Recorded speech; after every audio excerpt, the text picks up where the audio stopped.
First paper 1, section A, the first topic is political theory, meaning and approaches. This we cover the next is jam serially. I already class serially strategically topic cover basic topic cover topic cover basic concept clear basic topic cover so political ideologies western political thought right WPT to the basics we have to be very sound about our basics. We have to strengthen our basics strong road bota borkhun ji hok we can survive, we can sail through word, one single word, the entire meaning or entire concept of ideology is resting on this one particular word. A the definition to us, our entire crux to depend on just one single word. Eta word or focus korea ami political ideology entire roots kini grasp koribo paru. Thik ase beliefs. So yar agote jeta ami political theory concept to poricilo, what is the meaning of political theory or what is the meaning of theory karbar jodi monot ase? It is something sort of a deep contemplation boli shobdota paisilo na nai po paisilo. Yes. Something sort of a mental outlook. Enekwa dhৰণৰ কিছুমান concept পাইছিলো আমি, এনেকুৱা ধৰণৰ কিছুমান keyword পাইছিলো, right? Contemplation, mental outlook, right? Contemplation অৰ্থ হৈছে চিন্তা, right? এনেকুৱা ধৰণৰ কিছুমান word আমি theory লগত relate কৰিব পাৰিছিলো। কিন্তু এতিয়া আমি দেখিছো ideology লগত আমি কি relate কৰিছো, belief বোলা এটা শব্দ relate কৰিছো। Beliefৰ অৰ্থটো কি হৈছে অসমীয়াত যদি ক'বলৈ যাওঁ মই, বিশ্বাস। বিশ্বাস আৰু চিন্তাৰ মাজত এটা তফাত আছে, এটা ডিফাৰেন্স আছে। There is a difference between contemplation, something that you use out of your mind, contemplate কৰিছা, নিজৰ মাইণ্ডটো ব্যৱহাৰ কৰিছা এটা পাৰ্টিকুলাৰ বস্তুৰ ওপৰত থিয়ৰাইজ কৰিবৰ কাৰণে, এটা পাৰ্টিকুলাৰ আইডিয়া ডিস্কভাৰ কৰিবৰ কাৰণে। তাৰ মাজত আৰু এটা বিলিফ সিস্টেম, এটা সেট অফ বিলিফস, এটা সেট অফ বিশ্বাসৰ মাজত এটা ডিফাৰেন্স থাকিব। That is very very clear যে আমি দেখিবলৈ পাইছিলো থিওৰিৰ ক্ষেত্ৰত আমি কি দেখিবলৈ পাইছিলো যে theory has two aspects to it. Theory has a scientific aspect as well as a philosophical aspect. আমি দেখিছিলো previous classত there is an aspect of philosophy. Yes, of course there is an aspect of philosophy, plus there is an aspect of science also in theory. It is also scientific. তাৰ ওপৰত আমি এটা কোৱেশ্চনো দেখিছিলো যে how political theory is both philosophical as well as scientific. এই কোৱেশ্চনটো আমি দেখিছিলো। So what I'm trying to say here is that in case of theory there is association with this thing called science, but in case of ideology we have departed from science and we are looking at things such as beliefs and philosophies. Philosophy আৰু science মাজত এটা difference দেখিছিলো previous classত।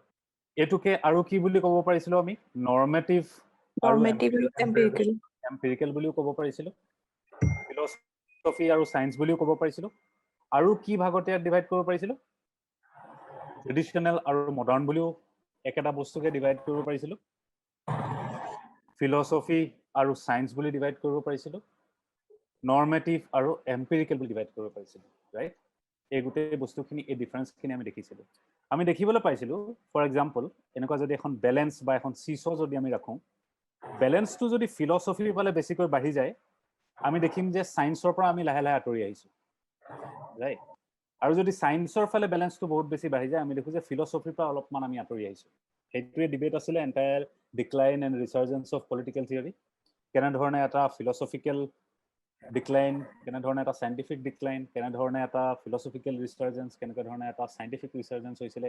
এই all of this things are inversely related to each other, this two things. যেতিয়া ফিলসফিৰ দিশে আমি বহুত বেছি বাঢ়ি যাওঁ, সায়েন্সৰ ফালে সাইন্টিফিক ৰিগৰ বা সাইন্টিফিক যিটো আমাৰ টেম্পাৰ সেই বস্তুটো কমি আহে, ৰাইট? আমি দেখিছিলো যিমান বেছি আমি ideas, what ought to be, values এইবিলাকৰ কথা কওঁ, আমি ভেৰিফাইবিলিটিৰ পৰা আঁতৰি আহোঁ, আমি ৰেগুলাৰিটিৰ পৰা আমি আঁতৰি আহোঁ, আমি কজ এণ্ড এফেক্ট ৰিলেশ্যনশ্বিপ ফালৰ পৰা আঁতৰি আহোঁ। চ' সেইকাৰণে when we are talking about ideology as beliefs or philosophies, এই বস্তুটো আমি বুজি ল'ব লাগিব যে we are getting away from something called science. Is it clear so far? যিখিনি মই এতিয়ালৈকে ক'ব বিচাৰিছো সকলোৰে ক্লিয়াৰ আছে বেসিক্স অফ পলিটিক্যাল আইডিয়োলজি, যে Definition. Go by the basic definition, basic dictionary meaning. Moi hekane koisu je dictionary ekhon sobai rakhiba. So basic ideology dictionary meaning ba basic meaning or jodi ami jao, ami dekho je ideology is a set of beliefs or philosophies. Beliefs or philosophies or jeta kotha ahise. Ami already e kotha to ami buji pao. Ami already iman khini advance hoisu PSIR option lot. Je ami gom pao je we are talking about something which is going to be away from science. Science or pora olop atori jabolo arambho korisu ami. Fine. Science or পৰা আমি যেতিয়া আঁতৰি যাম সায়েন্সৰ লগত জড়িত হৈ থকা গোটেই ক্যাৰেক্টাৰিষ্টিক বিলাকৰ পৰা আমি লাহে লাহে লাহে লাহে অকমান আঁতৰি যাম জামনে সায়েন্সৰ লগত জড়িত থকা কিছুমান ক্যাৰেক্টাৰিষ্টিক কেনেকুৱা ভেৰিফাইবিলিটি মই অলৰেডি কৈছো আমি ভেৰিফাই কৰিব পাৰো যে অক্সিজেন আৰু হাইড্ৰোজেন মিলালে H2O হলে ওয়াটাৰ হয় বুলি আমি ভেৰিফাই কৰিব পাৰো ল্যাবৰেটৰী ফাইন আমি বাৰে বাৰে একেটা ৰিপিটেটিভলি একেটা ৰিজাল্টকে পাব পাৰো fine we can verify we can also regularize in case of science. But যেহেতু আমি বিলিফ আৰু ফিলসফি ফালে গৈ আছো আমি দেখিম যে it is not purely scientific so ঘুৰি পকি আমি আকৌ এই জায়গাটোত আহি পাইছো what I am trying to say here is that it is not necessary that ideologies can be proved. It is not necessary that ideologies are going to have a cause and effect relationship.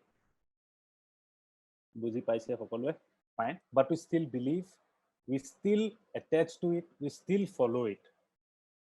That is the beauty of ideology. Even if it is not verifiable, even if it cannot be proved, even if it cannot be universalized, we still believe, we still follow. So tar folot ki hoy because of these belief systems, is a belief system or je eta complete baggage eta bag amar hatot ase tar folot ki hoy it acts like a lens for us to understand the real world phenomena, to understand the world phenomena. Fine. So that is one way of associating ideology.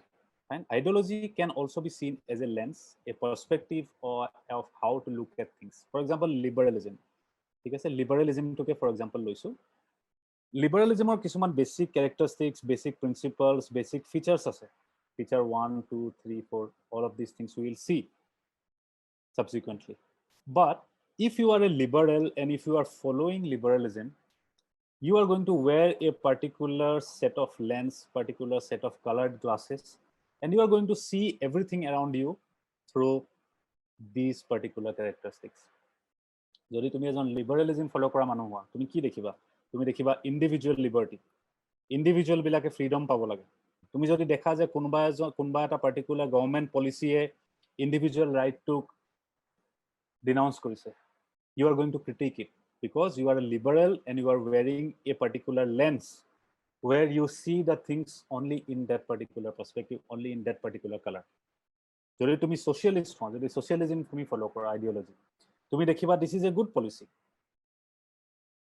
Group identities, community identities should be respected. Individual is not the end of this society.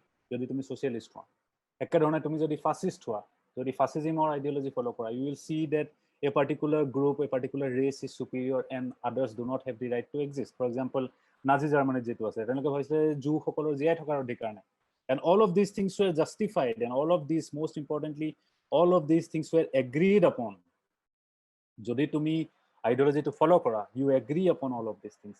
হাজাৰ জু genocide হৈ আছিল হাজাৰ জু were killed, but people were still following Nazism, people were still agreeing to Nazism. Because these belief systems put you a particular set of lens as a chashma tomak pinhai diye aru tumi okol he bostu bure dekhi poa which builds up your basic belief system. Fine, is it clear to all of you? These are basics. Kuno porikhat nokhude what is ideology, but these are basics so that you become capable of answering your questions in interview, become capable of answering in other general studies papers. The thing is that where does it all start from? It all starts from this thing called idea. What an idea, Sarji. Idea that I had asile. Idea telecom. Abhishek Bachchan. So everything begins with an idea. Fine, an idea create hoy. For example, justice. Justice as an idea was existing from Athens. Plato already justice kotha koisile. There was an idea of justice. There was an idea of justice. But when did this idea transform into an ideology?